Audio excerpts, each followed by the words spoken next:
In this video, we are going to see if you want to remove or stop the Antimalware Service Executable on your Windows 11 or Windows 10 computer. Here's what you can do.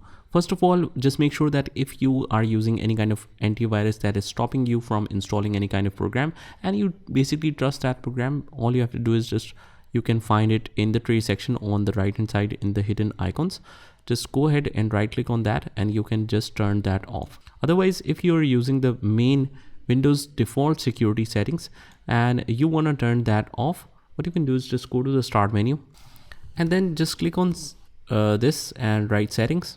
And once we are in the settings, here we have the privacy and security option. Just go ahead and click on that. And from here, just click on Windows security button, which says antivirus and all the other systems. Windows security is your home to view and manage the security and health of your device. Open the Windows security. It shows this option. Just click on that. And once we are in here, just click on virus and threat protection settings. And here it says virus and threat protection settings. Just click on manage settings because it says no action is needed. But let's say that we want to turn off for whatever reason. You can turn off this from here. Click yes. But just keep in mind that this is a temporary solution in order to run the application which you only trust. But this is not a long-term or permanent solution. What I recommend you to at least install an antivirus like Avast one. It has a basic free version as well.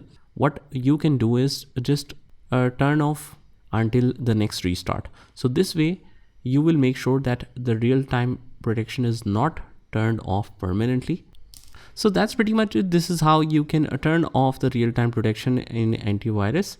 What you can also do is just write here real-time or just write here Windows security. You can directly go in here, or firewall and network protection. You can go in here as well. And what this does is it will directly open the Windows security for you. After that, just click on the virus and threat protection.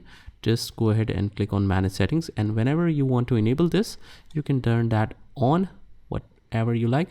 And after that, you might want to restart your computer to make this effective, but no need of that basically. So this is how you do it. Just try this by yourself and I will see you in the next one.